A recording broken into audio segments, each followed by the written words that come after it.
Families and Children, our third meeting of the interim. This meeting is officially called to order. As a reminder, please silence your cell phones. Secretary, please call the roll. Senator Deneen. Senator Funky Fromeyer. Present. Senator Girdler. Here. Senator Herron. Here. Senator Mays Bledsoe. Senator Meredith. Senator Mills. Senator Webb. Senator Williams. Here. Representative Bojanowski. Here. Representative Callaway. Representative Kleins. Representative Dietz. Representative Doan. Representative Duvall. Here. Representative Elliott. Here. Representative Holloway. Here. Representative Mosier. Representative Pollock. Here. Representative Rayburn. Representative Riley. Here. Representative Rourks. Here. Representative Stalker. Present. Representative Wilson. Here. Co-Chair Carroll. Here. Chairwoman Heverin. Here. It's okay. I get called a lot worse in this job. Okay. Does anybody have any guests they would like to recognize today? Seeing none, I would like to take a moment. Yeah. Co-Chair Carroll. I'd like to take the chance to introduce Mary Foley, the director, president, CEO, whatever the title is, from the Merriman House in Paducah, and I've had the opportunity to work with her over several years. There is no one who works harder to serve the population that she serves, and she's very innovative in her approach. She fights for her those that she serves, and just sets the example in the community for nonprofits in the integrity that she leads by, and it's an honor to have her today. And I include her as a very close friend, and we always do as much as we can to help, because she earns it. She doesn't just ask for something, she produces results, and that's what it's all about. So everyone, please give her a welcome.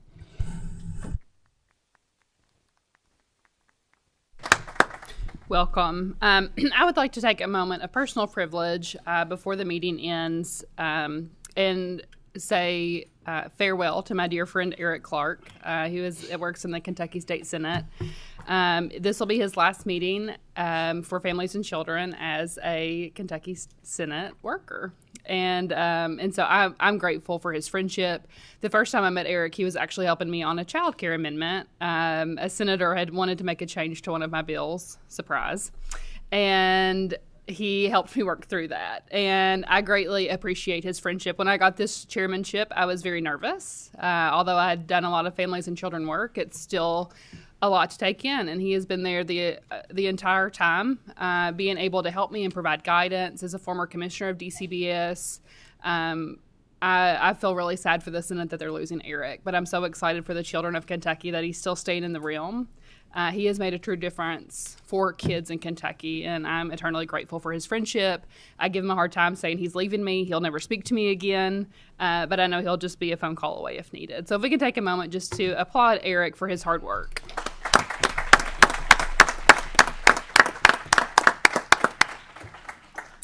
Okay, on to business. I need to approve the minutes from the July 30th, 2025 meeting. Do I have a motion?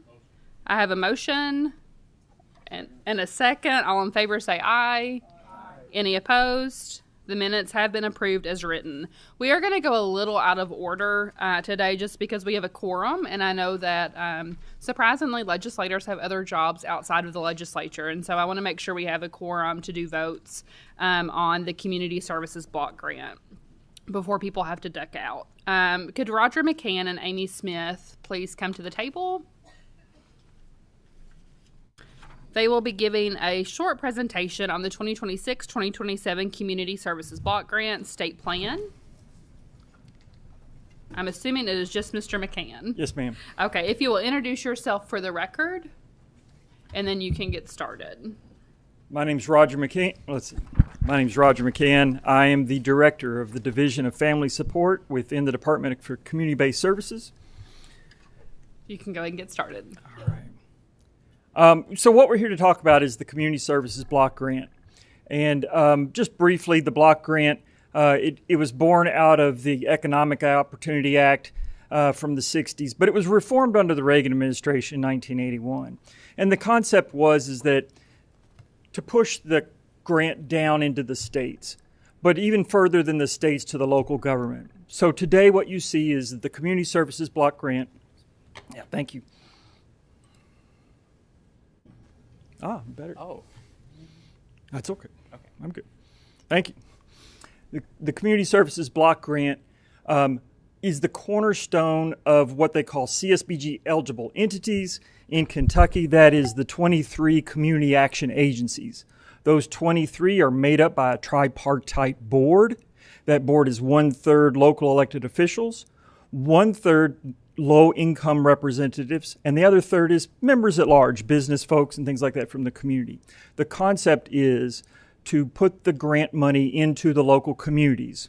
And what those CAAs do is they survey their local environment, their local towns, and find out what needs they have that they might be able to address.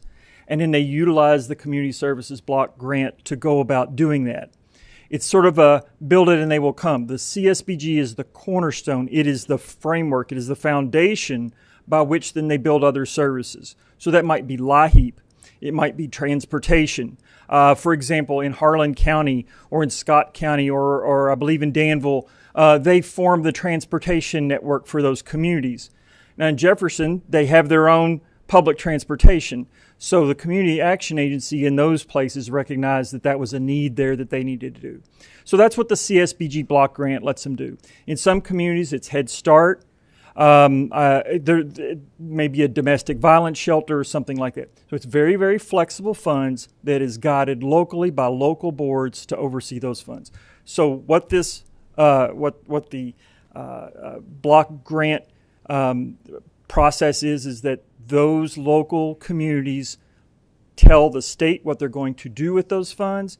That's aggregated, and then it's submitted to the federal government. But before it does that, it comes before you all for approval. So that's what we're here to do today. So this is the annual report. It's done annually in Kentucky, if I can find the mouse. We are running around a little bit over $12 million annually. It is fully federally funded. We do see small increases over time, and we think that that will wind up around $13 million in the next couple of years. That, of course, depends upon congressional funding, but all things being equal, that's what we believe will be. The plan is submitted on a biannual, so it's a 2-year plan, but it's about $12 million in federal funding a year. On this slide, we see some of the things that the CAAs provide, maybe housing, nutrition, health. It's really flexible in that local community.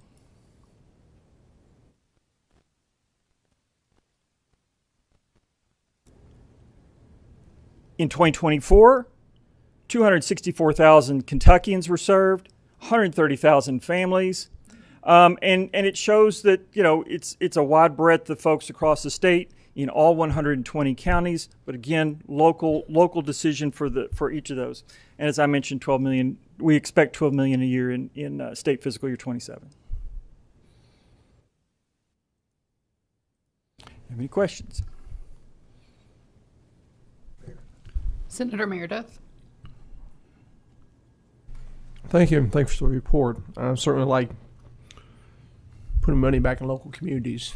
And I like the, should we call it the diversity of this, allowing each community to decide what their greatest needs are. But is there a central source for us where we could find out what those projects are? Because we can kind of learn from each other.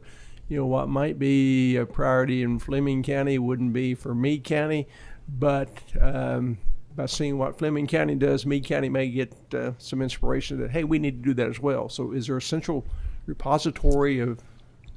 Yeah, there is. So there's actually a regular series of reports throughout the year that the agencies make back into the state that's aggregated and sent to the federal government, but it shows the progress that they're making on all of their objectives that they had outlined for the year. and it shows the amount of folks and the results that they're having in those communities. So that could be made available to you. I don't have a copy with me today, but that can be made available. I appreciate that. Just opportunity to learn from each other. And, Absolutely.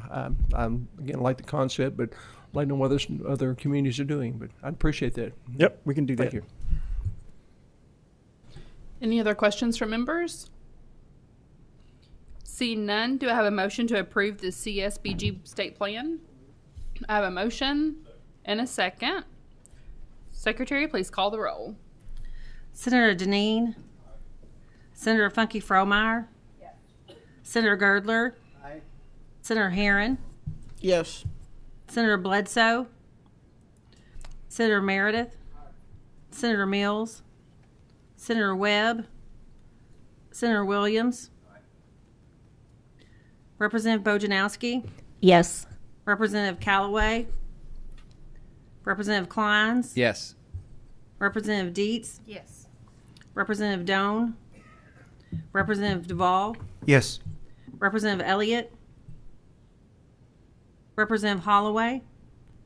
Yes. Representative Mosier. Representative Pollock. Aye. Representative Rayburn. Representative Riley. Representative Rourke. Yes. Representative Stalker. Yes. Representative Wilson. Co-Chair Carroll. Aye. Chair Heverin. Yes. All right, the block grant is approved. Also, members, please review the half block grant status reports included in each of your folders. You'll see that as item 6 on the agenda. Thank you, Mr. McCann. Thank you. All right, we're going to go back to the beginning. We're going to receive an update on Kentucky's state designated domestic violence shelter programs. If you all will please make your way to the table.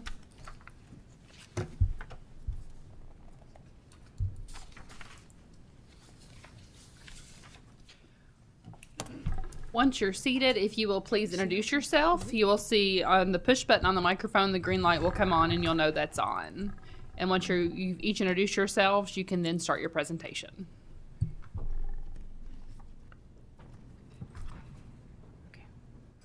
Good afternoon. I am Angela Yanelli, and I am the Chief Executive Officer for Zero V. My name is Mary Foley, and I'm the Executive Director for the Merriman House Domestic Crisis Center in Paducah, Kentucky. Good afternoon. I'm Elizabeth Martin. I'm CEO for the Center for Women and Families in the KIPTA region. So I want to thank you, Chairwoman Heverin, for this invitation to come before this committee. We thank you, Chairman Carroll, and for all of the members of this committee. You've always kept an open door for us, and you have always been very supportive of us over the years, so we cannot thank you enough for this time. What we hope is that by the time you leave today, you'll learn just a little bit more about the essential role that both Zero V and our member programs are providing to safeguard our families and children. There is a federally designated domestic violence coalition in every state, in the District of Columbia, and every U.S. territory. Now, in Kentucky, Zero V has been serving in that role for over 40 years. Our vision, so what we envision is a world in which all individuals, all families, and all communities can live and thrive in safety and peace. So what Zero V does in order to help get inching towards that vision, which I know is very grand, but it is where we keep our eyes on the prize. Some of the services that we're doing at the coalition is we operate a nationally recognized statewide housing program, which helps survivors enter transitional housing for a short period of time so that they can get stable, and then we provide resources to help them move to more permanent solutions once they exit our program. And of course, we advocate for survivors with our policy work. What we're doing here today is keeping the legislature informed when proposed bills come up and how they impact our survivors, whether it's negative or positive. We're also implementing a very robust certification training program for all the advocates that work across shelters in our state. And the other thing we're doing is operating and administering the Batters Intervention Program, which many of you probably know is a responsibility of the state.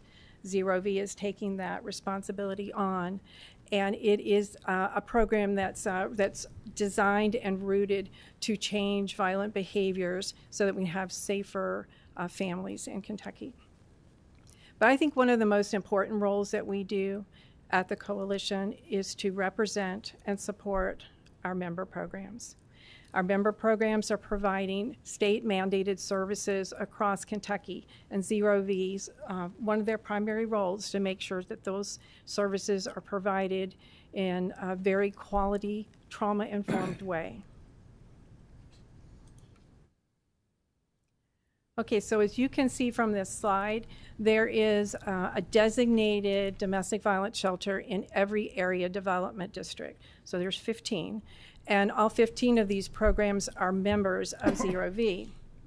Now, because of our expertise, the Cabinet for Health and Family Services has been contracting with Zero V since 1997 to ensure that these services, including emergency shelter and supportive services, are provided across the state, all 120 counties, and that every Kentuckian who is experiencing domestic violence has an opportunity to get and to make use of these services. But I really want to emphasize that our programs are 24/7, every single day of the year. And from the time we began, I don't think we've ever closed our doors, including during COVID. Our impact. So our 15 programs but they have an array of services. They're all critical, they're all life-saving. Some of these things include crisis intervention, safety planning, legal, medical, housing advocacy, individual, group counseling, and of course, emergency shelter. In fiscal year 2025 alone, our programs as a network served over 14,000 adults and children. This is including being in shelter and also through our outreach services. And then along with our shelter programs, I mentioned that Zero V has its own housing program. So what we do is to keep families safe, stable, and housed, and we do this through case management, through rental subsidies, utility subsidies, and oftentimes we have to provide some food and transportation on an emergency basis for all of those that are in our housing program. And as you can see from the slide here, in FY25, we had 460 individuals that accessed our services in just the Zero V housing program. And of the 194 families that we served, 125 of them included children. So in addition to what our programs are doing and what Zero V is doing, we're really focusing on wraparound care for our children. So in FY25, we provided nearly 900 children in shelter with services, and more than 500 children received services in our outreach. Now, beyond our state mandated services, programs are offering another array of services, especially for our children. And this is including parenting classes, child safe visitation services, one-on-one tutoring, and even child care. So whether a family is sheltered for 1 day, 1 week, 1 month, or even longer, our advocates are walking alongside of them every single day on their journey to healing. So now I'm going to turn it over to Dr. Mary Foley in Merriman House so she can share a little bit more about what's happening in her program and how we do serve families and children. Thank you, and thank you all for welcoming me. Thank you, a personal thank you to Senator Carroll for that very nice introduction, and for just the ongoing support he's provided to our regional program throughout the years, and to me personally as a nonprofit director. As I said, I serve the Merriman House Domestic Crisis Center. We are in the Purchase Area Development District, and we are the only certified domestic crisis program and the state designated program to provide those services for the Purchase region. We do offer just a wide variety of supportive services, like Angela mentioned, to all survivors. But I think sometimes that word survivor, we can lose sight of what that means. We have little survivors too, right? Our littlest survivors, they get services as well, because we serve men, women, and children, not just adults with children, and there's a difference there. And so some of those services are going to look like case management, safety planning, youth services. It might look like childcare to those adult caregivers as they are able to access services to help them rebuild their lives in the aftermath of abuse. So Merriman House offers a 36-bed emergency shelter for survivors fleeing domestic violence, and many of whom are considered and assessed as high risk for death or serious physical injury. And our latest assessment internally showed us that about 60% of those who come through our doors, even those that do not come at the behest of law enforcement, are considered and assessed as high risk for death and serious physical injury. And so in the face of just those barriers, as well as the affordable housing crisis that we all are facing, you might imagine many of our survivors have a lot of barriers to overcome to achieve economic stability and housing stability as well.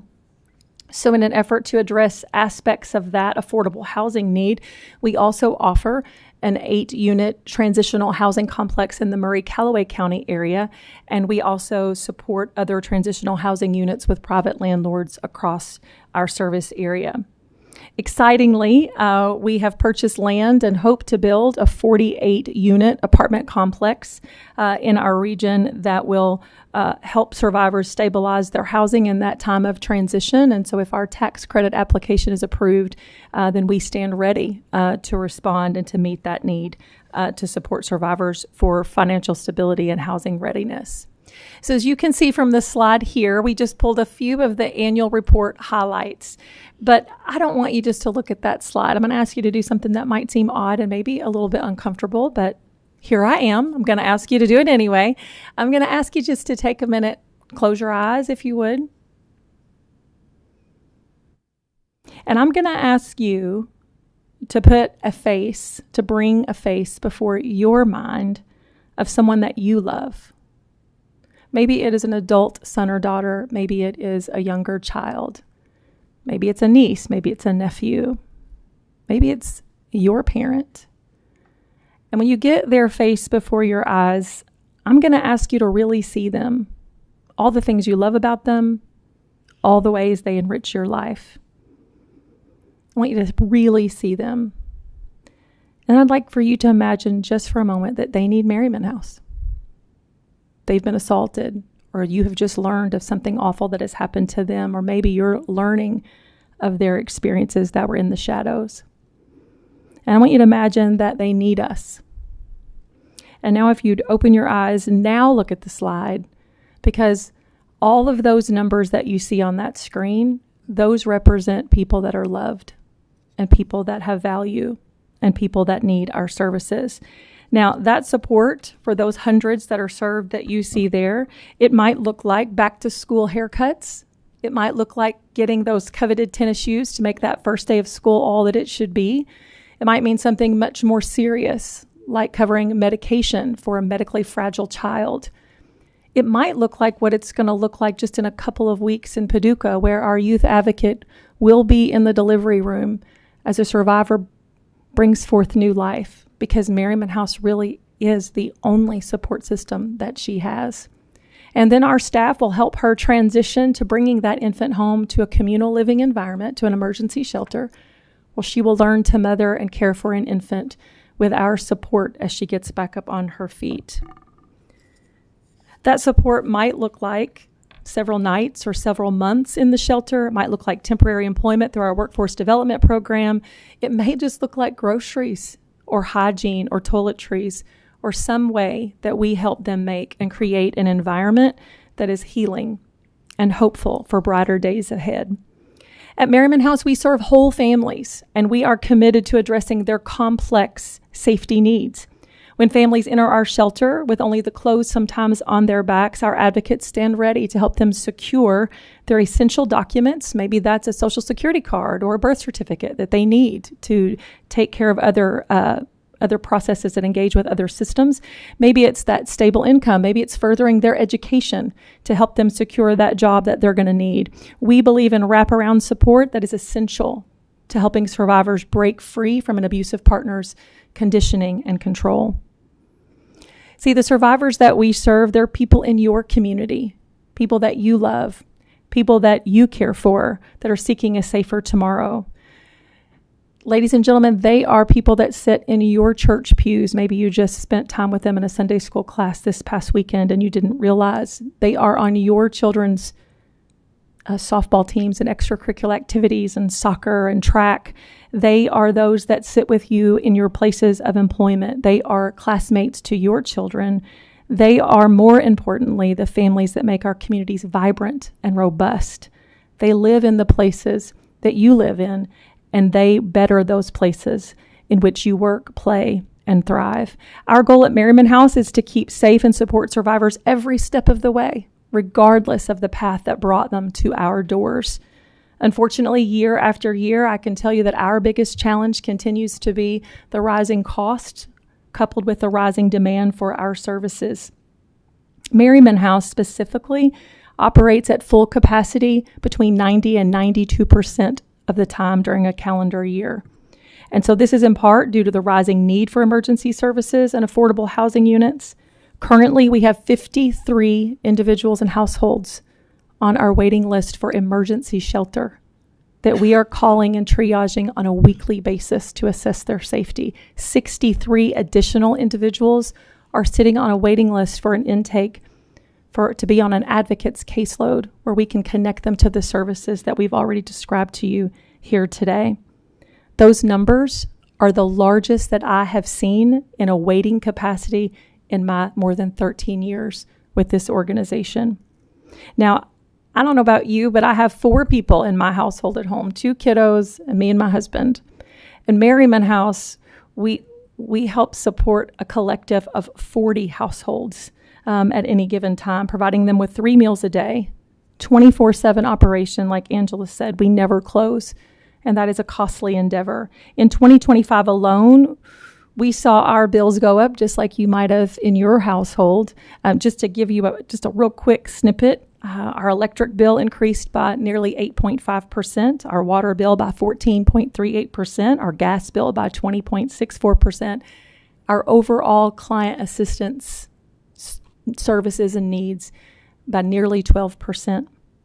In addition to rising cost, we continue to experience federal funding cuts, which strain our services, our operations, and our staff. And yet, in the face of financial adversity, we will stand ready to serve survivors, and we will continue to do so against all odds, because we believe their lives and their futures and those of those that you brought forth in your mind are worth protecting. They're worth investing in. Because each survivor seeking our services is a life that can be saved, a life that can be rebuilt, a life that can be changed and transformed. And that is a cause worth our collective urgency and our collective investment. So I want to take a moment to say thank you. It's among my greatest honors to sit with groups like this, to share, to give you a picture of what it looks like on the ground for your constituents and your communities. Thank you for giving me an opportunity just to share what it looks like on the far western end of the state. So now I'm going to hand it over to Elizabeth. Thank you. Thank you, Mary. And thank you all again for having me today. I'm Elizabeth Martin, CEO at the Center for Women and Families. And we are the dual domestic violence and sexual assault program serving the KIPTA Area Development District in the heart of Louisville. And on behalf of the center and its board, I also want to thank the General Assembly for the many ways that you all have supported us, and in the past and in the present. We greatly appreciate it and couldn't do this work without you. The center operates our coalition's emergency shelter, as I said, in the heart of Louisville, with 4 regional locations that serve 9 Kentuckiana counties. We have been in the business of helping individuals since our doors opened as a YWCA in 1912. We began providing services to sexual assault survivors in 1975 and opened the first domestic violence shelter in Kentucky in 1977. While the center offers many, many services to adults that include hospital advocacy, legal advocacy, case management, and counseling, today I want to focus on, as Mary said, the smallest survivors, the children and the families that we support at the center.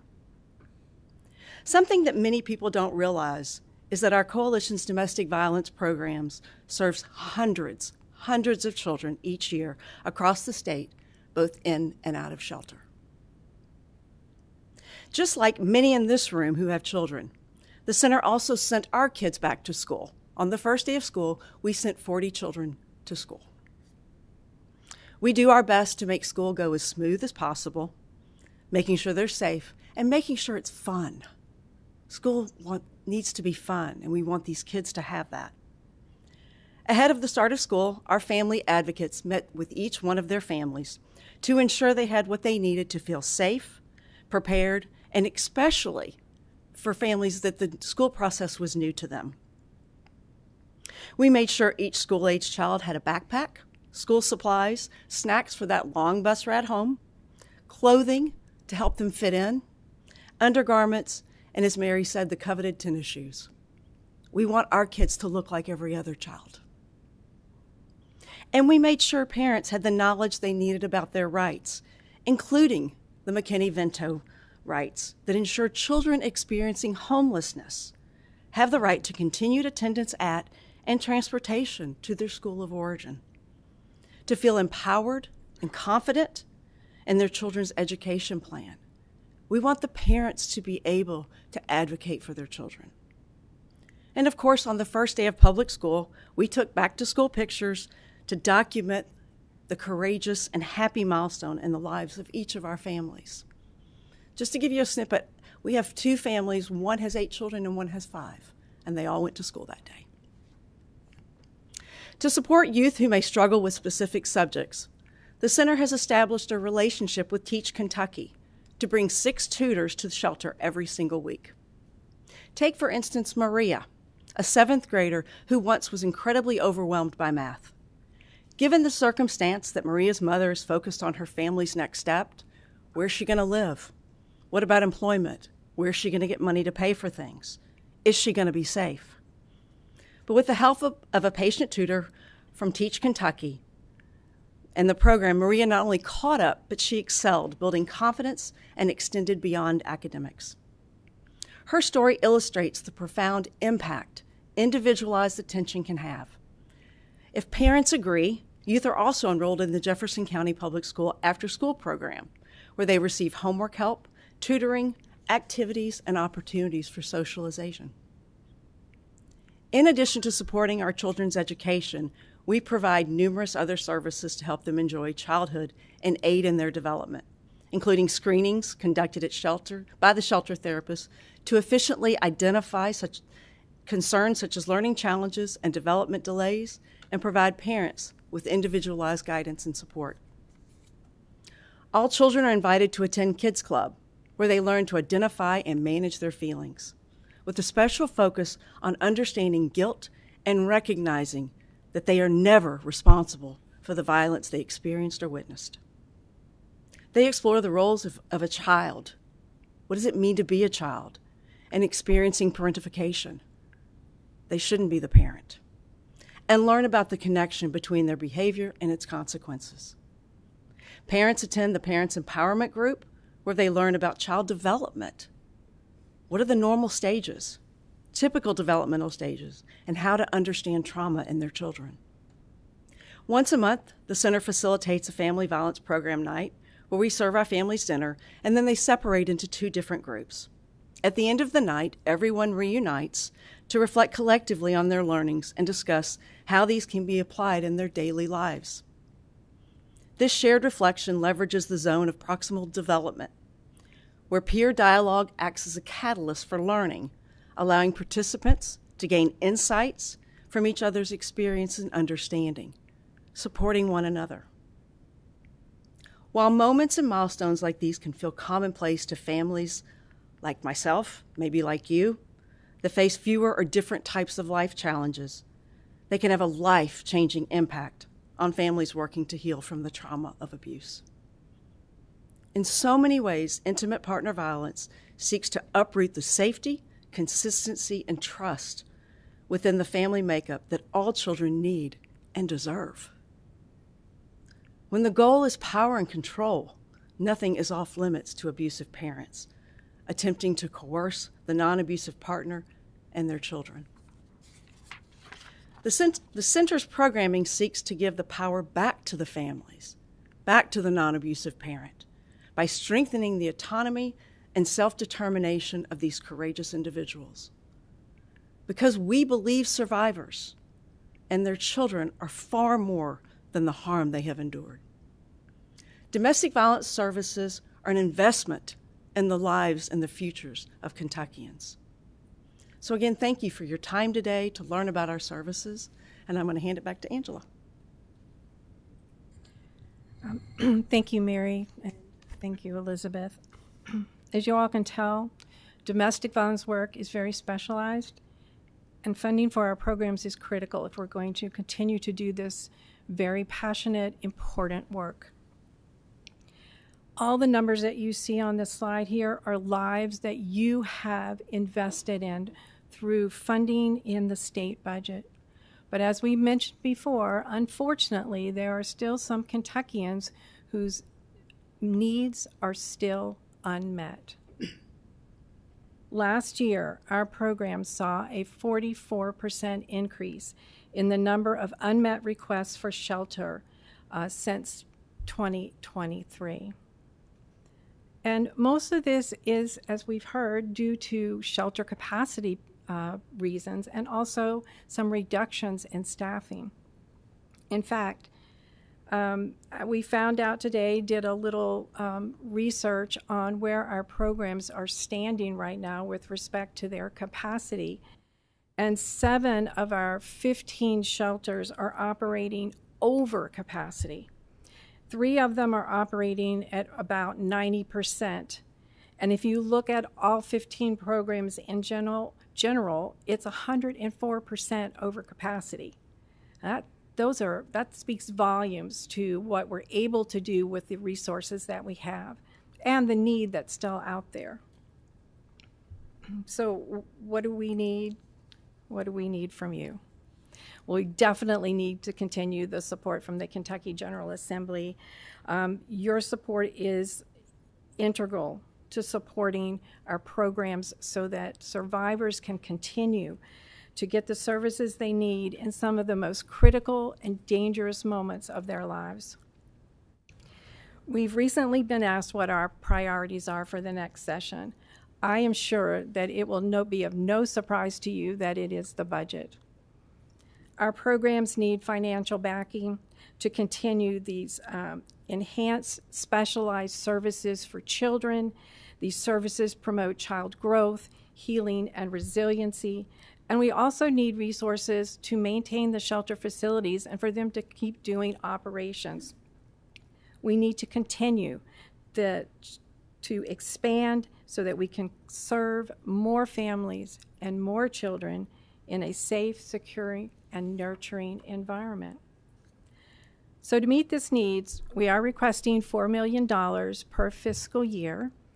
This would supplement the $6 million that domestic violence shelters are already receiving in the budget. Now, that may sound like a lot, but if you divide that among 15 programs, we're talking about $266,000 additional dollars. And you've heard the need here, so we're hoping that this will be a very reasonable ask of the legislature. Of course, we are going to be coming to you in the next weeks and months and talking to you into more detail about what our ask is relevant to. And we're going to end by just saying thank you again. We cannot thank you enough for what you have already done for us. And I do encourage each one of you to reach out to your local domestic violence program and schedule a visit with them. I promise you, if you get there and visit them on site, you will see some things you've never seen before, and you will feel the passion in the work that our advocates are doing every day. I want you to feel free to contact any of the Zero V team members. You can find a list of us on our website at zerov.org. And we want to continue our support of our programs. We want you to continue to support us so that we can all be a Kentucky united against violence. Thank you. Thank you. Thank you all, first off, just for what you do. I think part of the conversation that sometimes we forget about is, man, being pro-life is all through life. And you all are being the hands and feet of Jesus, of loving on people and meeting them where they are, and helping them get through that. So thank you for what you all do and the sacrifice you and your families both make to love on other people. Representative Dietz. Yes, thank you, Madam Chair. Actually, I have 3 questions. I guess you'll bring it back to the chair each time you can do it. I will. The first one is, I guess, is there a requirement when you have the survivors staying there, is there a requirement that they seek assistance through the court and get an EPO or a DVO, or is that not a requirement for them to stay and get services? No, I'll speak to that. It is not a requirement. We at the Center for Women and Families, we encourage survivors to do that, simply to create a paper trail. We educate them what an EPO means, what does it not mean. We are always doing safety planning with them because someone's situation changes rapidly, but they are not required. Madam Chair, second question. Yes. And I can probably put both of these together. I was wondering, what is the average length of stay for either an individual or a family? And then my second question is there any federal money that you all are receiving? So I'll answer the first one. For me, Mary may have a different answer. The average length of stay for the center has gone from 3 months to 6 months. And that's simply because there is such a lack of affordable, safe housing. And especially when you're talking a family of, 8 kids and a parent, 9 or 5, it's very, very difficult. And so they stay with us until they can find safe housing. Ours is very similar. It was running about 3 to 3.5 months, and now we're up about 6.5 months as the average. Some will stay longer, over a year. Some will stay shorter, but that's pretty much the average. And for all the same reasons that she said, I would concur. In terms of the federal funding, you asked if we get federal funding, and we do.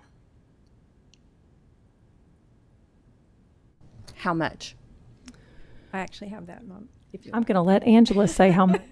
Well, I'm going to speak for all 15 programs, and then you can speak for your individual programs. But we have calculated that the federal funding that all the programs are receiving is about $16 million. That's about 40% of the overall funding that goes to our programs. If you also want to know the state funding, it's about $18 million. Local funding, a little over $1 million, and then private funding, $3.8 million. But it has been decreasing over the years. Thank you, Representative Dietz. Representative Stalker. Thank you, Chair. My question is based on this increase that you mentioned, this 44% increase from fiscal year 23. That's a very alarming increase, and then looking at the individuals that you could not shelter, this 1,814, just because you were at capacity, right, for physical space and for staffing needs. So my question is the amount that you're asking for, I heard you say that seems like a lot of money, and unfortunately to me it doesn't seem like enough. And that's the question is if we at the General Assembly will allocate just what you're asking for, is that going to help you meet this unmet need that exists for you right now, just today? And then do you have the ability to project? Are you seeing trends as to what is causing increases, and just so that we can be a little bit more proactive and not reactive for you all? Well, that's a really loaded question because we never get enough money, right? None of us get enough money for the work that we do because there's so much out there that needs to be done.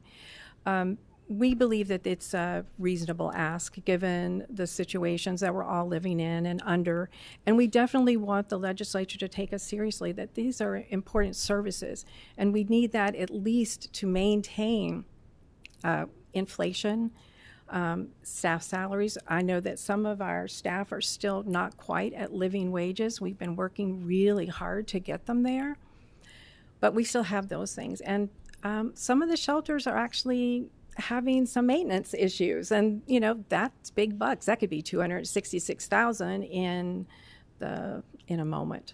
So yeah, I mean, more is always needed. Yes, we are seeing trends. We're seeing a lot of trends in the need for children's services growing, and that's a little bit alarming. But we know that's because we've got, as they've said, that families are coming in with larger numbers of families. We're not able to move them out of shelter into more permanent housing because there's a housing crisis and there's a lack of affordable housing there. So we need to come at this from different projections. We need to come at it from housing, rapid rehousing, getting folks into a safe place where that frees up the emergency shelter, and really focusing some of our services on the children. So then my question to you would be, and I've worked in the nonprofit sector for a lot of years, so I know that no one is ever receiving enough money, and definitely the folks who are working there are never paid what they should be. What would be the ask? I heard what you said. We felt like this was a reasonable ask, and I think a lot of people come to the General Assembly trying to not ask for too much, hoping that they will get some sort of a support and assistance. And the work that you were doing is so incredibly vital. And the fact that these are funds that are being split up between 15 different programs right across the state. And that's going to vary. The needs are going to vary. What we need in Louisville, which is the center where Elizabeth runs, which I have been through, fantastic work that they do there, is it's just going to vary, based off of another location. So what would be that number? I think the best thing for me to do would be to come back to you and let us look at all the things. We've collected this information from all of our programs, but I'd like to bring that back to the table and look at the little bit more specifics, because I do want to provide you with something that is the number that you're asking about. I can project what I think it is based on what we've done, but I really want to give you as accurate a number as possible if you'll allow us to come back to you with that. Absolutely. Thank you so much. Okay. Thank you all for your presentation today. I don't think we have any more questions. Thank you. Thank you. All right, next up on our agenda, and our last agenda item, will be a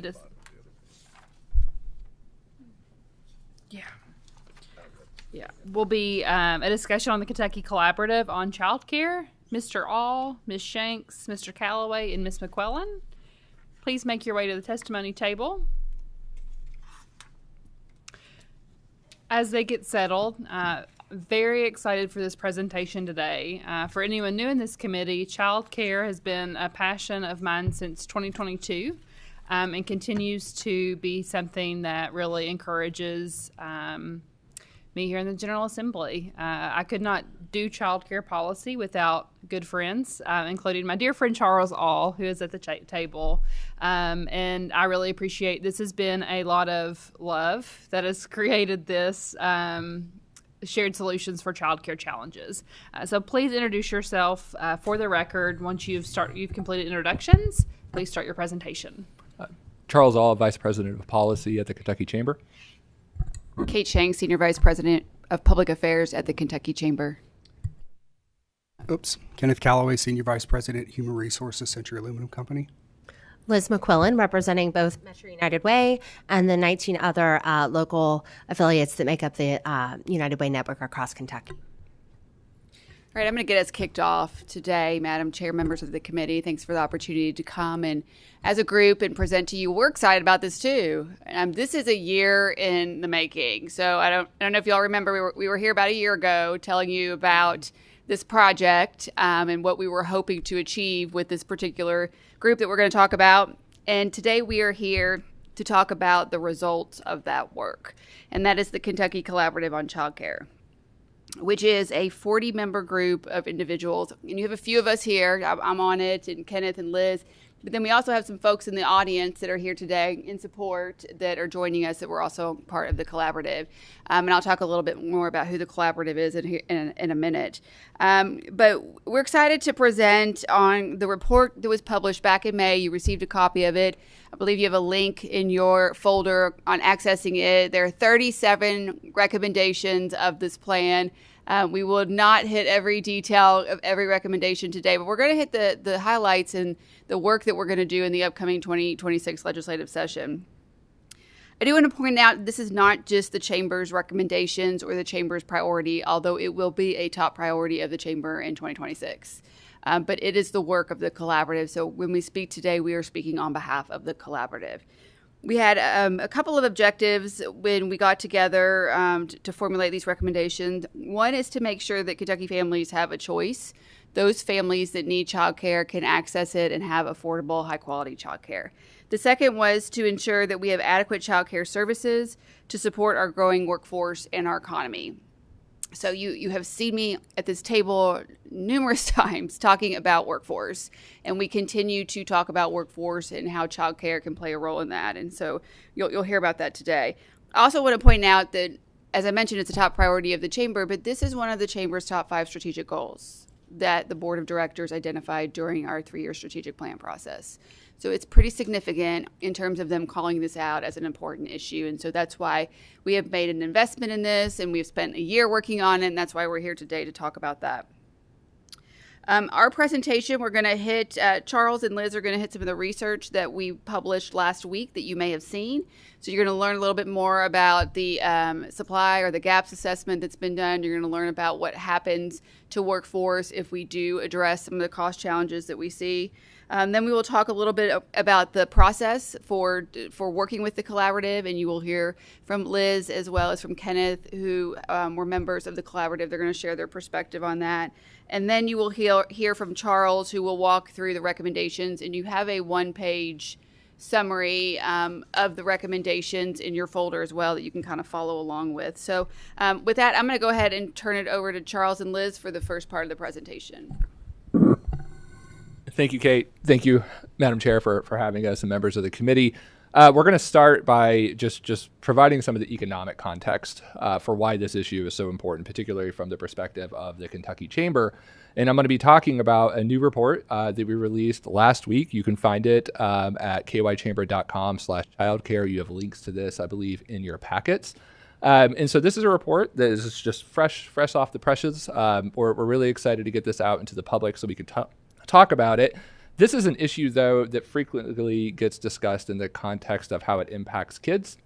And so we talk about that research quite a bit in the Foundation for Action report. And so the impacts on children are very, very significant in terms of long-term learning outcomes and other long-term metrics for success. I don't want to take anything away from that. That's not the intent of what we're doing here by talking about the economic effects.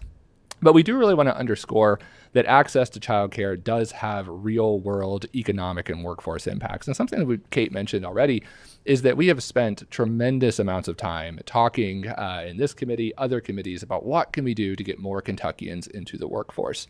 And this is one of those things where we think we can make a very strong empirical case that if you can increase access to childcare, make it more affordable, that's one of those levers we can pull to increase workforce participation and increase the size of our workforce. And so we wanted to put some specific metrics on that. And that is the topic of a new report that we released last week called A Workforce Solution That Works: How Childcare Can Close Kentucky's Workforce Gaps and Grow Our Economy. What we estimated in this report is that by increasing access and improving affordability, we could add upwards of 16,000 to 28,000 new workers to Kentucky's labor market, with a very conservatively estimated economic impact of around $600 million to $1.1 billion in wages, income taxes, and sales taxes. I originally had multiple slides where I was going to explain to you all in excruciating detail the methodology of how we calculated these things. I was advised against doing that, but a couple of things I do want to stress here. We created essentially 2 different models. One is survey-based. The other one is based on academic literature. So that's why you're seeing these 2 top-end estimates. The 16,000 number, that comes back to the academic literature that we reviewed, and then the survey number produced the 28,000. There's pros and cons of both those approaches. We wanted to present both of those. We also did not model free childcare. What we modeled was assuming that every parent that wanted access to childcare had that availability, And then we simply modeled improved affordability. So in this particular instance, if you could reduce costs by about $500 on average, these are the effects that you end up with. The other thing I will add is that we approach this entire study very conservatively, very cautiously, especially when it comes to the economic effects that we estimate here. I do want to spend a couple minutes, though, contextualizing, because you guys get numbers thrown at you quite a bit. And so I want to highlight how meaningful some of these numbers are. The first thing we have to do is just think about our overall workforce participation trends in Kentucky and then what we expect to see them going forward. And this is a story you guys are pretty familiar with, at least the first half. Simply put, the share of our adult population that works is getting smaller. This is a trend that's happening in Kentucky. It's also happening in the United States. Something that doesn't get talked about quite as much, though, is that this is a trend that's going to continue. And the reason for that is we're experiencing demographic change. Our population's getting older. More and more people are exiting the workforce. And so you can see some projections that we created using Bureau of Labor Statistics data that gives you a sense of how this is going to continue declining at least over the next decade or so. And you're going to see continued declines in the percentage of the adult population that's actively participating in the workforce. One of the things we recommend is that to go after this problem is to really focus in on our working age population. So that's your 25 to 54-year-old age group. This is the core of our workforce. And these are the workers that tend to be most productive. They're most likely to be working. This is a really good focal point to go after. And we do have a lot of room to improve when it comes to the work rates for our working age population. So our working age population participation rate is around 80.6. So that's better than our overall workforce participation rate. But it's also lower than the national average, and it's also significantly lower than almost every other state in the nation. It's about the 45th lowest, another way to put that, 45th highest. But it ranks about 45th across the country. Numerically, we're looking at about 320,000 prime age Kentuckians who are neither working nor looking for work. So they're entirely outside of the labor market. So let's put those numbers that we were talking about a few minutes ago into context here to help underscore how significant this would be. So our prime age workforce participation rate, 80.6. National rate is 83.6. So you're looking at roughly a 3 percentage point gap. If we were to add around 28,000 workers, you could reduce that gap by about 2/3. If you took our other estimate there, around 16,000, you cut it roughly in half. So that's a very meaningful improvement to a metric that everyone, I think, in this General Assembly and numerous advocates have been working to close. And so these are really significant numbers. If you can increase access, improve affordability, you have a really, really meaningful impact on workforce participation. I'm going to turn things over to Liz now to talk about another study that we released last week concerning childcare supply and some other challenges. Sure. Thank you, Charles, and thank you, Madam Chair and committee members for the opportunity to talk about this. One of the things that families who are trying to access childcare, they really face two significant challenges, and that is both availability and affordability. And so to help understand the availability of childcare in Kentucky, Metro United Way and the Chamber partnered with the Buffett Early Childhood Institute to conduct a childcare gap assessment. This is essentially a supply and demand study between licensed childcare slots in an area versus the number of children below age 6 that we think may potentially need services in order for their parents or caregivers to work or find work. I want to stress that this is a starting point for understanding childcare supply and demand. We recognize that much more work needs to be done to fine-tune this, and you'll hear a little more about that in our recommendations in a few minutes. But for now, the best way to think about this study is to view it as a signal for where services might be most lacking. And where we see those signals, we know we need to dig in, do some more investigation, and further study. As you can see from this slide, the darker purple counties have the largest gap between licensed supply and potential demand. Obviously, there's the large urban counties are pretty dark purple, and they might have the most in the sheer number of children. But there are 37 rural counties where 50% of children potentially need childcare, but there's a lack of available slots to accommodate them. The other side of this is affordability. So if you are able to find childcare, it is sometimes a challenge for families to be able to afford it. This information comes from the U.S. Department of Labor's National Database of Childcare Prices. It takes the average cost of childcare for specific age groups and compares it to the median family incomes in each county. And you can see that these costs range from just under 10% of median family incomes to almost 20%.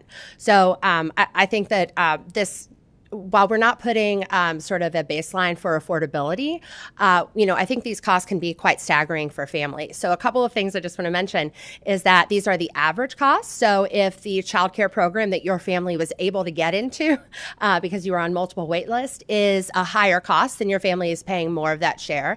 And then also that this is for just one child. So if you have more than one child in regulated child care, which a lot of us have had at one point, you are paying as much as 20 to 40% of your median family income for this. Now I'm going to turn it over to Kate to talk a little bit more about our recommendations and the process of how we got here. Thank you, Liz. I see those numbers and I think about my kids being older and out of childcare, and it's a bit of a relief. But that was a good summary of what can happen if we address these issues and address costs. And I want to talk a little bit about the collaborative and why it came to be and how it came to be. And you'll think back to the 2024 legislative session when we were talking a lot about childcare issues. There were lots of folks with great ideas, thinking innovative and thinking in different ways. And you were dealing with the budget, and we were getting to the end of session, and it became clear that ultimately we needed to take the discussion kind of offline into the interim and really figure out what we needed to do.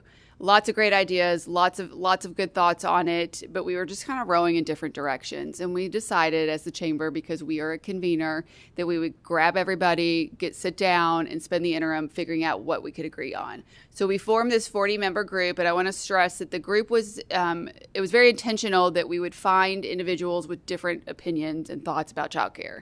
We didn't want everybody with the same thoughts. We had folks from faith-based organizations, from K through 12, higher ed, employers, child care centers, advocates, folks that are advocates for families, as well as policy experts in the room talking to us about these issues. But when we formed the group, we thought, well, what are we going to do with all these people, and how are we going to get to this end point that makes sense? And we were really fortunate because we got some support from the Lift to Life Novak Family Foundation out of Louisville, which is a wonderful family foundation, to help us with this. And we were able to hire a group called Convergence. And they specialize in bringing folks together that have different points of view on issues, and helping us get to a point where we can make these useful recommendations to you as a legislature. So we brought everybody together. We met several times over multiple months, multiple weeks, in person, virtually, breakout sessions, you name it. We really put these people to work to come up with these particular recommendations, and we're thrilled with the report that we're presenting on today. And so I'm going to let Kenneth and Liz kind of give a little bit of a background on their perspective as members of the collaborative. Yeah, thanks for having us today. As I stated, I oversee human resources for Century Aluminum Company, and we employ nearly 3,000 employees worldwide. We have about 700 employees here in Kentucky at our Seabury, Kentucky facility. We also have a smelter in Mount Holly, South Carolina, just north of Charleston, one in Iceland, as well as facilities in the Netherlands, and a bauxite mining and refining operation in Jamaica. We're the largest primary producer of aluminum in the U.S. and just recently announced plans to build the first new smelter in about 50 years here in the U.S., and which will roughly double the U.S. production in aluminum. And so this is a critical issue for us. I guess my perspective in coming into this was that as a person that leads the workforce strategies, our success depends on stable and engaged and supported employees. And our facilities, out of necessity, have to run 24/7, and we require a highly skilled and dependable workforce. And when that's disrupted for any reason, to include lack of childcare access, it's not just our company that feels that impact. It's the community, it's the supply chain, and the local economy.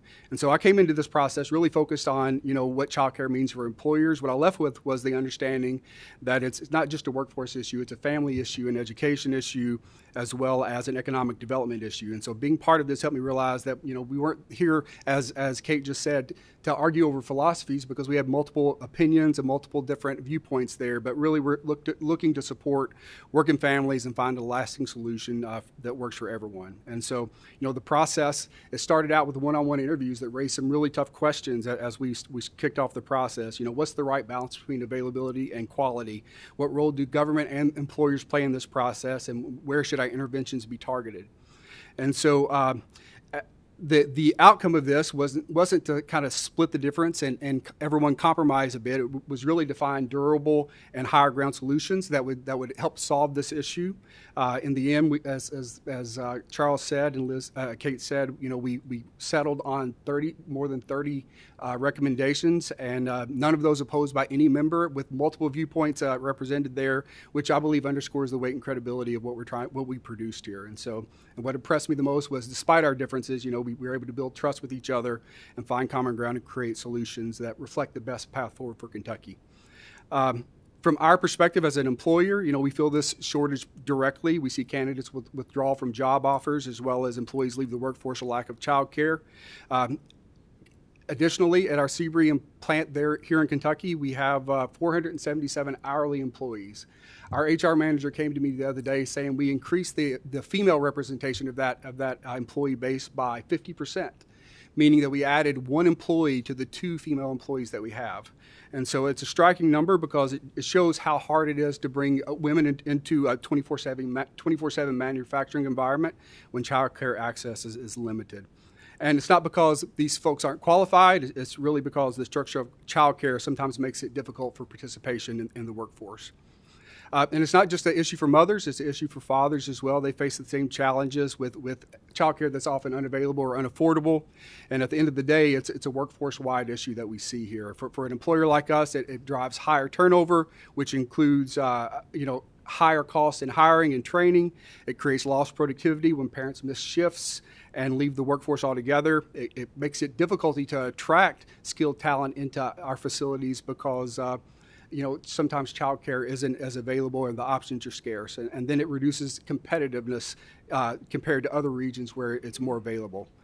And so coming out of the collaborative, we realize that true solutions require both public and private commitment. Employers can't solve this by ourselves, neither can the government. We have programs that are well-meaning, such as ECCAP, that have a lot of potential, but they're often complex and underutilized. As an example of that, speaking with another HR professional that's dealing with this program here, had an employee that applied for ECCAP, was approved with a mid-April start date, but the payments don't start because of the restrictions on the program until the 1st of May, and so there was no funding there for that period of time. At the end of this process, she was approved mid-August. Payments aren't going to start until the beginning of September, and so it's a difficult system to navigate, and I've heard that on multiple occasions there. So sometimes the rules are complex and rigid, and it makes it confusing for employees. And if we want programs like that to work, they have to be simplified, predictable, and they have to be accessible to people. And our job at Century is to produce aluminum and create good jobs, and we're proud of our ability to do that. But unless we're able to address this issue at scale, not just as the company I work for, then we're going to continue to have workforce gaps, as Charles showed in the slide earlier, and it's going to limit our economy. So expanded access to affordable child care can add, as he said, tens of thousands of jobs and generate hundreds of millions of dollars of revenue. And so the collaborative provided that, where our diverse group was able to work together, and we believe that consensus solutions are possible. And so I strongly encourage you to consider those recommendations that were made and as a foundation for some of the action to further support the families and to strengthen the workforce and to grow our community. I'll just add in that for us and for Metro United Way, childcare has been a policy priority for a very long time.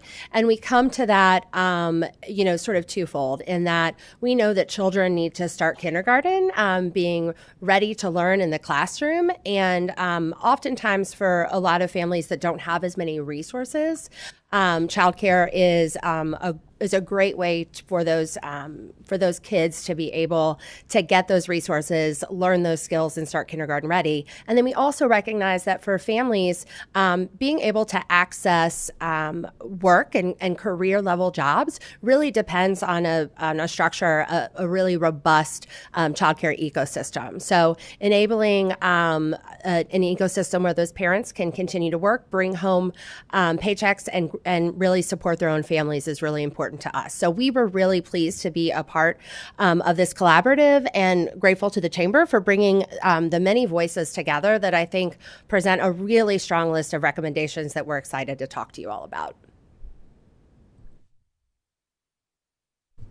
Thank you so much. Those were really great testimonials, and I think really helpful to understanding the role of the collaborative. So lastly, before Charles presents all of the recommendations, again, the group wanted to focus on the existing child care network in the state, making it stronger, building a strong foundation. We do have several recommendations, so it's a very, very thorough plan developed by a very diverse group of individuals. I do want to point out that, I don't know that we can say we've solved childcare with this plan, but we are about creating a foundation. And as Kenneth mentioned, it is not just directed at the Kentucky General Assembly. There are suggestions in there for philanthropy, nonprofits, businesses. There's a role for communities and local communities to deal with this as well.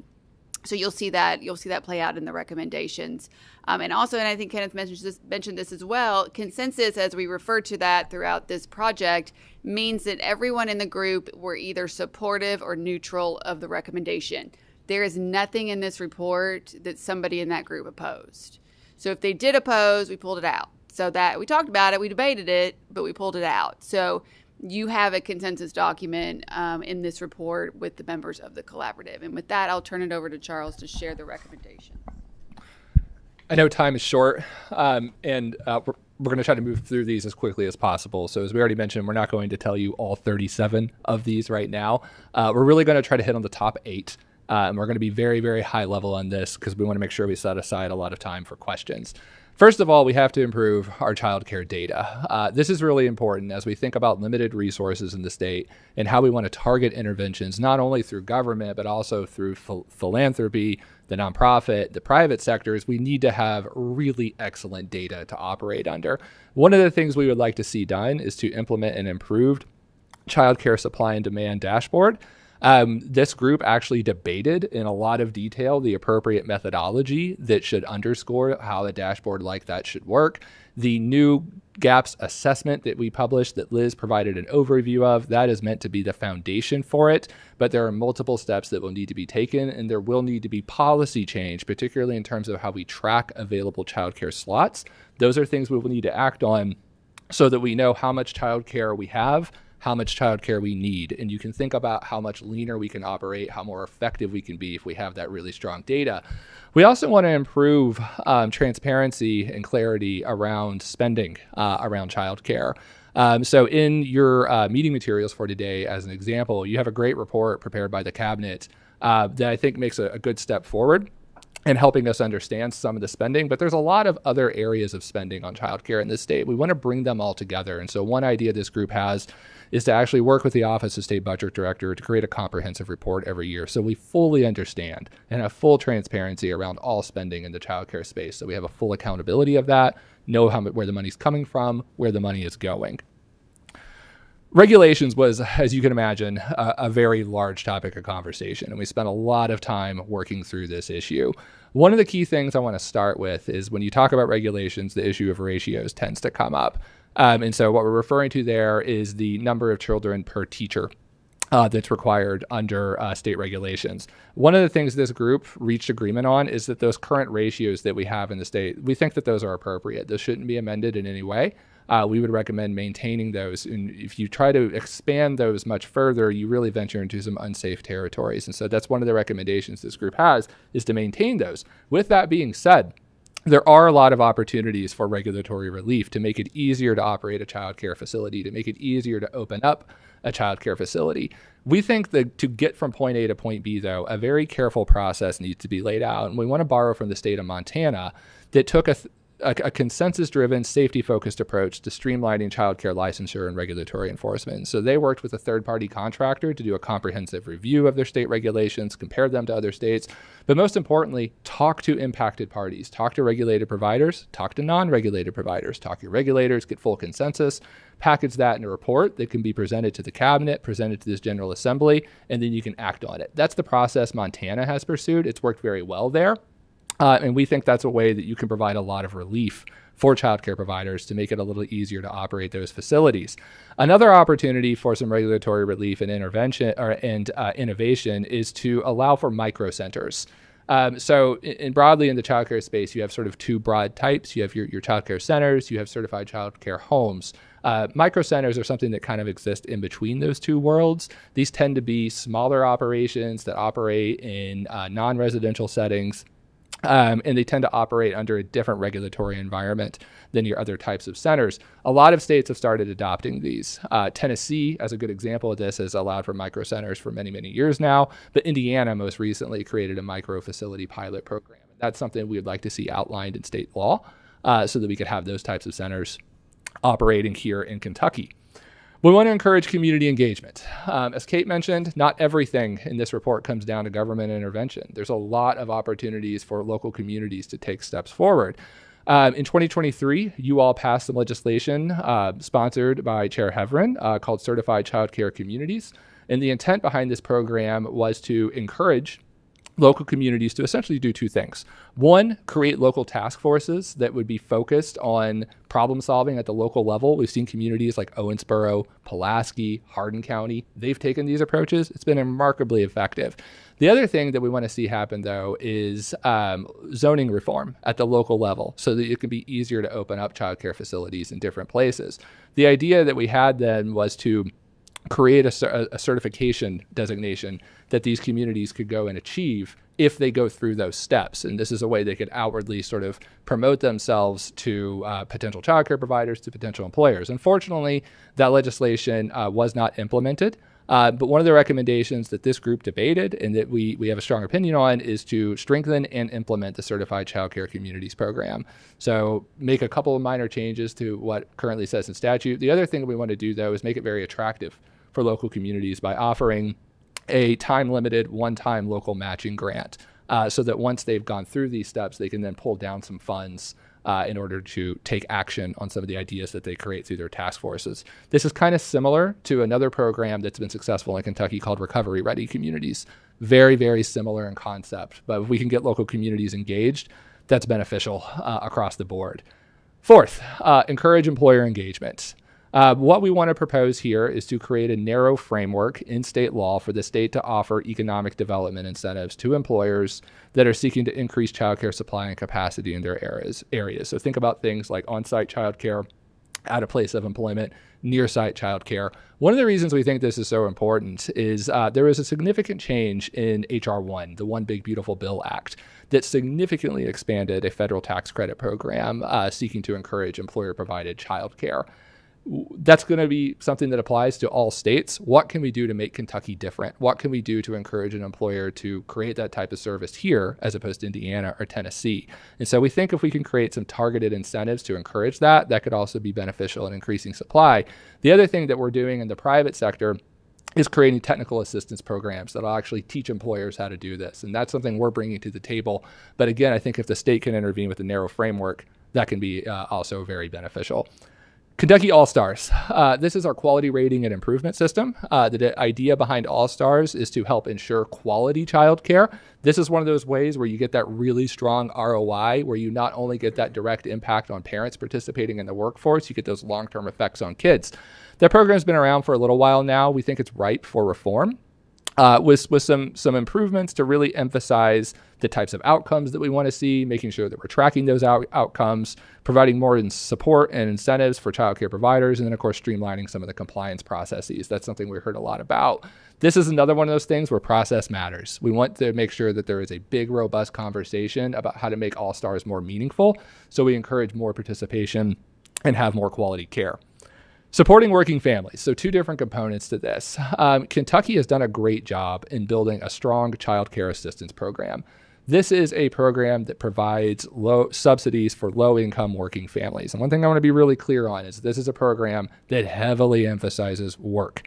That's primarily how you access this type of program. We have made some remarkable improvements at both the executive branch level and at the General Assembly level to make that a strong program. We can talk about those in more detail, but we want to make sure we are continuing to have a strong CCAP program in the state. As Kenneth mentioned, though, we also want to strengthen the Employee Child Care Assistance Partnership. So this is a program that is still very much in its infancy, and we are all very aware that it has struggled to take off.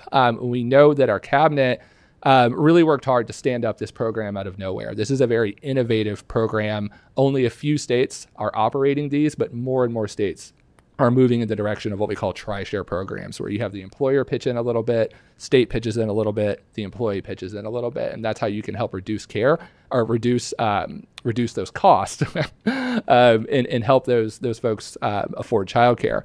We have a series of recommendations on ECCAB. One of the most important ones, though, is we do think it's time to privatize that program so we can take advantage of private sector technologies to make that program as easy as possible to utilize, as Kenneth mentioned. We also want to make sure we're doing more to promote through public-private partnerships and then making it as employer-friendly as possible, because most of the burden of complying with that program falls on the employer side. So the more we can do to make that easy for employers, the more participation you're going to get. The more participation you're going to get, the lower cost you're going to see on those middle-income families. And that's the real target of that program. Really innovative program, and we want to lean into it. Seventh, we need to strengthen the childcare workforce. And so what we're talking about here is continuing to fund what we call categorical eligibility for childcare workers. This is something else Kentucky has been a leader on, where if you are a qualified childcare worker, you can automatically qualify for the childcare assistance program. This has been very successful in attracting new workers into the field. It's also a great benefit for those childcare providers. In addition to that, we want to continue to fund the Early Childhood Development Scholarship, which is a really important program to help encourage more folks to get good training in childcare and join that sector of the workforce. Then finally, resources. And so I imagine a lot of you are thinking through the budgetary ask of this proposal and what it all looks like. At the top of that list, we want to make sure that we continue to maintain all current initiatives. So all the CCAP improvements that I mentioned, Early Childhood Development Scholarship, series of programs. The 2024 budget cycle, the state really stepped up. The legislature really stepped up to fund those programs. We want to make sure we are continuing to do that heading into 2027 and 2028 fiscal years. We also, though, will need new resources to implement several of these new initiatives, including several of the ones that I outlined a minute ago that will require a lot of one-time private contracting costs. We're working on estimates for these things, but a lot of these will be very targeted amounts. But some of these data and transparency improvements, the regulatory relief, implementing certified childcare communities, we want to make sure that we have the resources necessary to fully implement those programs and that they can be successful. This is another, again, just a quick overview of those top line recommendations. There's more in the report. And of course, we acknowledge this is a continuing conversation. Looking ahead to future sessions, there will undoubtedly be more. But what this group is recommending is what we think are the most concrete steps that the legislature can take right now as we head into the 2026 session that will have meaningful impacts on families, our economy, and our workforce. And with that, I think we're happy to take any questions.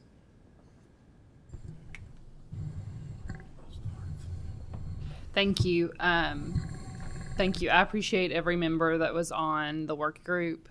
Truly, at the end of the session, and this has been a consistent problem since 2022, is there's been no consistent messaging. And so at the end of the 2024 session, I was very frustrated because I felt like everyone, one day I'd get a call saying we need $300 million to save childcare, and the next day it'd be $100 million. And so I really appreciate you all bringing a group of people together who believe totally different things. And my only ask was, please do not come to me and tattle if you don't get your way. And I'm happy to report. You'd be surprised at the adults that tattle on each other in Frankfurt.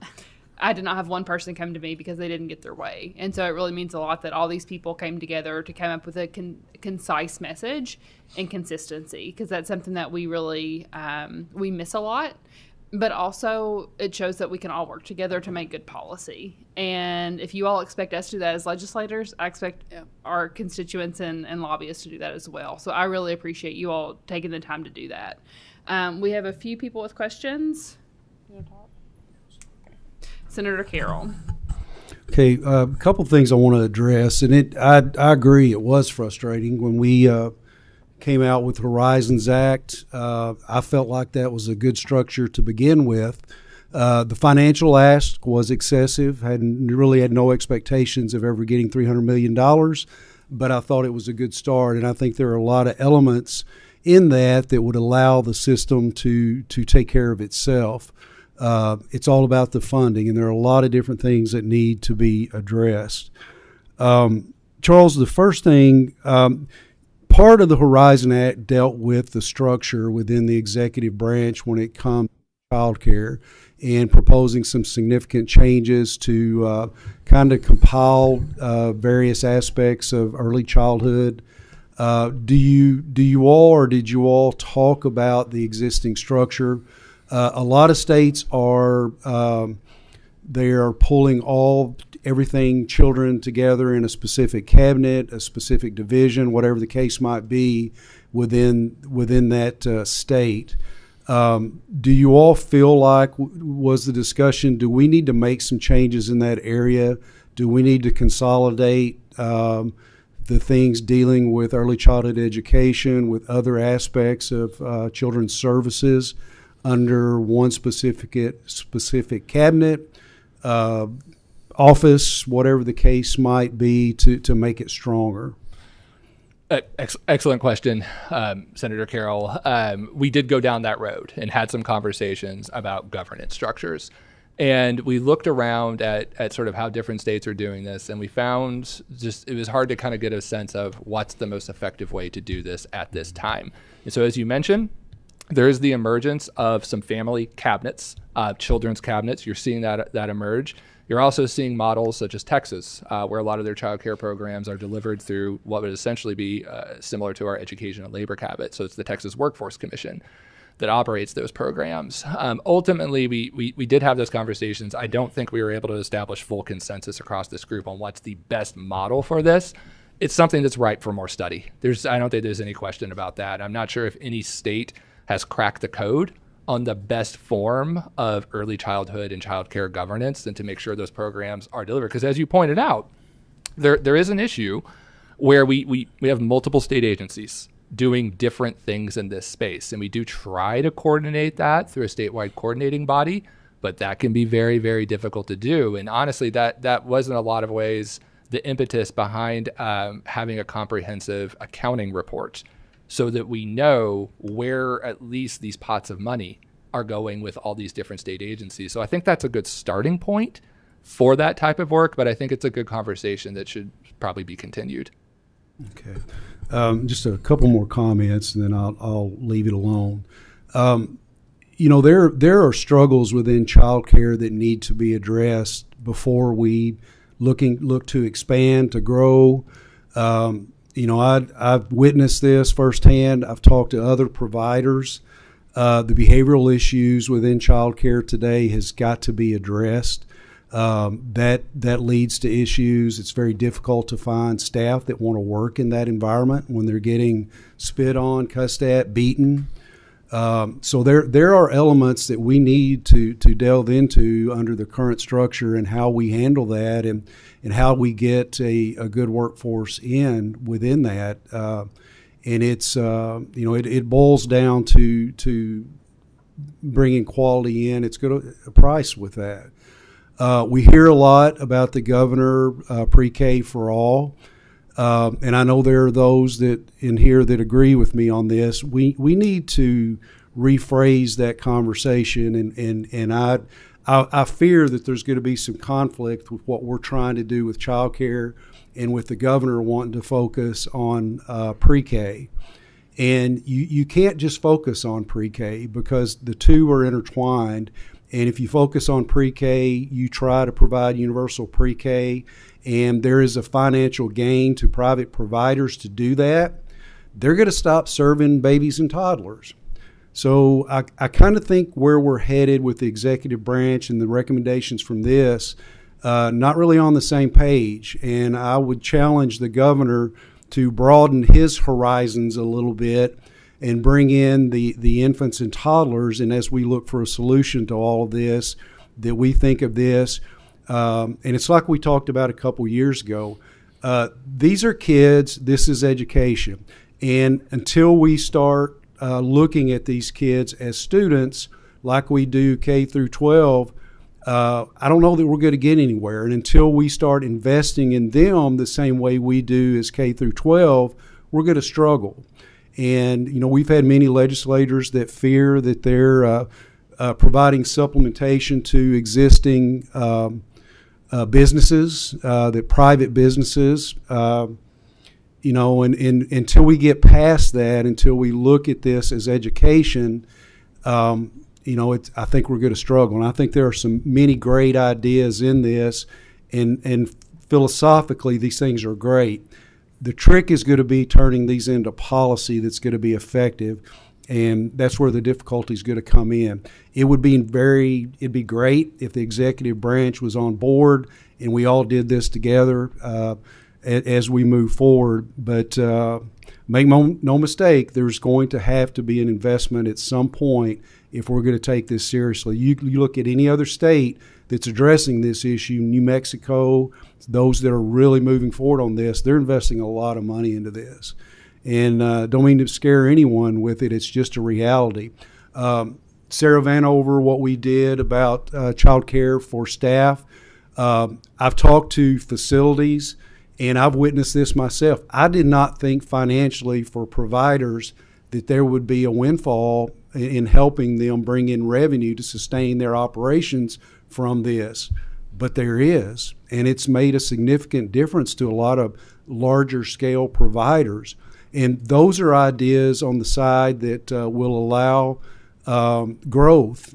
If someone can start a child care facility and they can sustain their family on that, or at least significantly contribute to their family, that's incentive to do that. And I think that one thing has probably helped more than anything else we've done recently to get us moving in that direction. But that's got to be the key to it. We've got to create an environment where they can grow and they can feed their families. The regulatory environments, I've got some pretty strong thoughts about that need to change. I agree with everything that you all said. We don't need to be getting into ratios. It's too stressful environment as it stands today, and we certainly don't want to put more kids with fewer teachers. That would be disastrous. So that's something we need to look at, and there are some things within the regulatory environment where this vicarious liability, when you've got staff that just off the wall do things that they know better. A provider has existing policies. They do everything right as a provider. People are human. They're going to make mistakes. They're going to do things they shouldn't do. That's an area that I plan to work on for this next session in the regulatory environment. And, hopefully we can come up with some things that are not going to affect the safety and security of our kids, but make it more practical and more of a collaboration with Division of Regulated Child Care and focusing on staff and teaching them and accountability, but also not punishing the providers if they're trying to do everything right and they have everything in place. So that's going to be a focus on some things that I'm looking at, but I cannot thank you all enough for the efforts you put into this. After the Horizons Act, I didn't know where to go to at that point, and you all came up with a great answer to put these people together and to have the discussions, and I look forward to seeing this move forward and some good ideas coming out of this. And folks, this is a statewide, every community, this is an issue. And I'm starting to see some communities pick it up and start working on it now. So that's encouraging also, but really do appreciate all the work. And we have a long way to go, step by step. Thank you. Thank you, Madam Chair. You are very welcome. You're about to get timed out. Representative Stalker. Payback. Thank you, Chair. My question, whoever feels most comfortable answering this, is on the slide referencing the child care challenges in Kentucky, the affordability. So this is where you're comparing the median child care prices as a share of the median family income. And my question is that we don't have consistency, I feel like, in what we're measuring. So, for example, in Hardin County, we're looking at 0 to 1. And if we're looking at just a child care facility, I think state ratio is 1 adult to 5 infants, which I can't imagine who in this room would want to do that, but that is what it is. So your cost of child care typically is going to be higher for those younger ages, simply because there's the ratios that we safely need to make sure are kept in place. And then typically things will start to adjust a little bit as that child gets older, right? So you're paying a lot more when that kiddo is a newborn versus when that child is age 4 and is still in a preschool or early childhood setting. But we have variations on here. And so I just wanted to know if you could speak to why there wasn't consistency for the ages, because that's going to address the prices. Yeah. Ultimately, and Liz, if you want to chime in on this too, feel free. This comes from what's called our market rate study.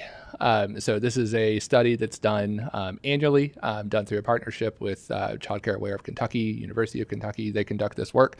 And then USDOL kind of pulls that down, and then they do this comparison. And so, I mean, what you're seeing is not just fluctuation within individual prices, but also fluctuations within local markets. And so that is, this is very much a local market-driven thing. And so those childcare prices are going to have a lot of variability based on regionality. And that's kind of why you're seeing those inconsistencies. So I think if you're looking at, for example, Carroll County, you have, estimated average or median cost there for a 3 and 4-year-old that's higher than what you see in, say, Hardin County. Again, I think you're just seeing some differences in those local market rates. And that's really just, I think, the simplest way I could explain it. Liz, would you add anything to that? Sure. I would just say, I think we can certainly get you information to show you what it is for 0 to 1-year-olds across all of those counties listed, or for other age groups. I think this is just really meant to show the variability in markets, and that even, in Jefferson County, where it might be, a little bit more expensive, it is still less expensive than in Estill County, where, for 2-year-olds than it is for 0 to 1-year-olds there. So just to show you some differences in what families are paying across the state. And Representative Stalker, also just to be clear, we pulled these strictly as just almost randomized examples. If you've ever been to the USDOL National Database of Childcare Prices, you can actually hover over individual counties and adjust it based on is it a infant in center-based, or is it an infant in home-based? And it'll show you all these variations. It's a remarkable tool. So if you really want to understand how this is affecting parents in your individual communities, this is probably the best pricing tool that we have, and it's freely available if you just Google USDOL National Database of Childcare Prices. Senator Williams. Thank you very much, Madam Chair. This is a little bit different question. I'd like to say I do think this is probably a better approach than pre-K for all on the private approach that you're doing. But I have maybe a unique district, but maybe it's not that unique. I've got a number of churches in my district where 4 or 5 kids is considered a good start. Okay, and these aren't just Roman Catholic churches. They're Southern Baptist churches. They have moms who think that they're doing their part for the workforce of the future by raising more children of their own. And these aren't just moms that have that image of barefoot and ignorant, whatever. I mean, these are moms with PhDs, masters, CPAs, and they're finding it much more rewarding to raise their own children rather than go in the workforce. And that's what you're fighting against too. It's not money that's keeping a rising number of individuals out of the workforce. It is the fact that they are choosing to raise the families of their future, and they find that more rewarding. But so what do I tell these families who are large and struggling that we're going to have to tax them more so that other moms can go to work? First of all, I would not want to fight with a woman that wants to stay home and take care of her kids. We are certainly very supportive of that. So the goal is not to get every person of working age into the workforce. And you'll see when we look at workforce participation rates, it's not about 100%, because we know we're going to have families where they're going to choose to stay home, take care of their kids. And that is a very important thing for these women, and dads too, sometimes to do. I think going forward, our focus as the collaborative was, how do we help families that want childcare, that need childcare, that want to be working, or that don't make that decision to stay home with the kids? I think when you think about the families where you have an individual that is staying home with the children, I think you are doing a lot. You know, you think about reducing the income tax in Kentucky. You've gone from a high of 6% to now we're going to 3.5% in January. Which is important as we have struggled with inflation. Because you ask that parent, you know, what they're struggling with in the economy, they're going to talk about inflation. We got the data on it. They're going to talk about that. So you have tackled that issue specifically. I think as we work on things like housing and housing costs, especially in your district, this is going to be important for families. You have a large family, whatever size family, you need to be in a comfortable, safe home to raise your children. We're tackling that issue as well. And so I don't know that it's necessarily a specific policy adjacent to this. I think you look holistically at what the Kentucky General Assembly has done for families over the past several years, and I think that there is a lot of important work that's been done. Increasing education attainment level, the person that does work and support the family, having additional job prospects and a higher salary because of that. So I would look at those things comprehensively, those types of policies that are helping all Kentuckians, which are helping those individuals as well. Thank you very much. Thank you, Madam Chair. Thank you. And I'm going to take a moment to address that as well. You know, Senator Williams, I think it's great that moms or dads choose to stay at home with their families. That's an absolute opportunity that they have to make. I think when we're talking about childcare, we're talking about the quality care of children when parents are at work. And that's a little different than they're talking about universal pre-K. And, you know, this is, to Mr. Calloway's point, this is 24/7, you know, childcare opportunity.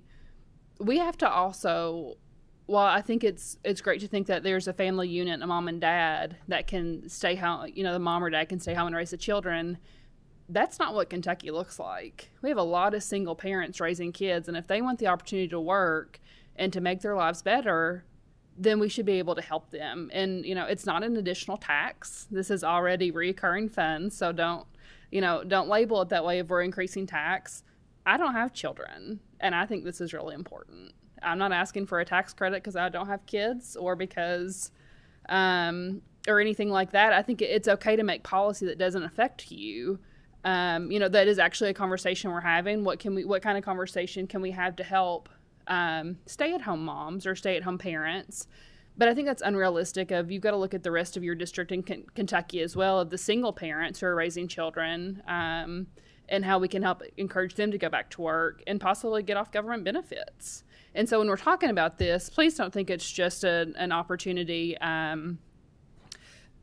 to add taxes, because this is, as Charles said in the budget request, we're asking for the same amount last year and then some additional one-time funding. And so I would ask you to think about that as we're having the conversation with child care too. Senator Funke-Fromeyer.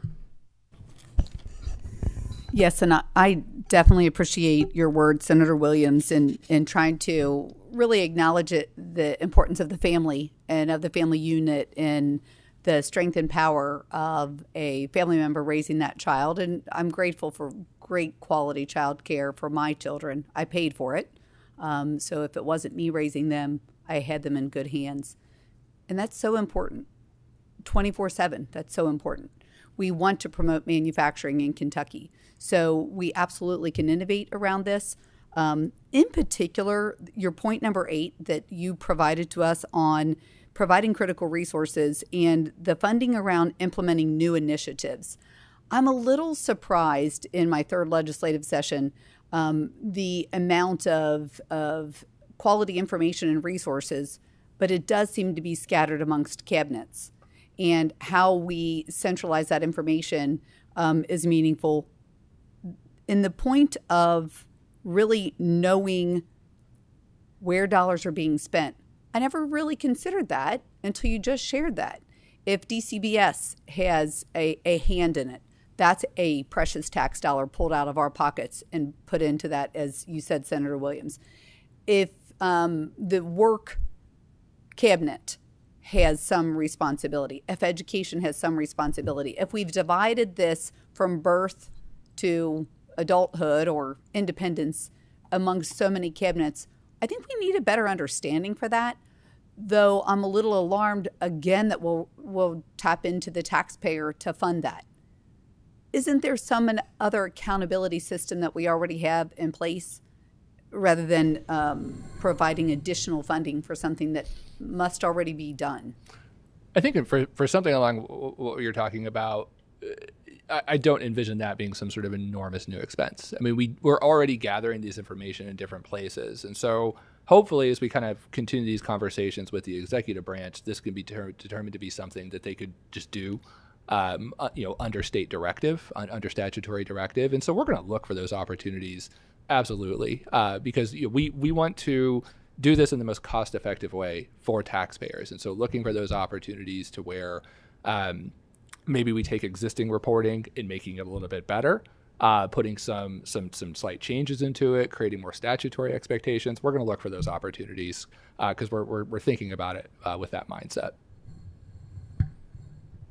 And just a quick follow-up, I do continue to believe that employers are very motivated in finding ways that they can, in fact, provide some supports to those families, members that are working on their team that have young children that need that support. And we've seen the workforce offer some stay-at-home options, but you're not working if you are providing care to your dependent child while you're at home. That actually, something isn't getting its full attention. The young dependent child or your work, but something is not getting the appropriate amount of attention, in my opinion. But I do think that we need to continue to lean in to ways that employers can participate and not be, they're able to count that as a business expense. Any additional questions? Thank you. I do, please, here's your hint. A child care bill is coming from me from the House. Look to this guide if you have questions. We'll be working on policy together on that. I do welcome all of you all to be part of the conversation. We're going to finish the work that Convergence has created for us and the foundation for action. And so if they can do it, we can do it too.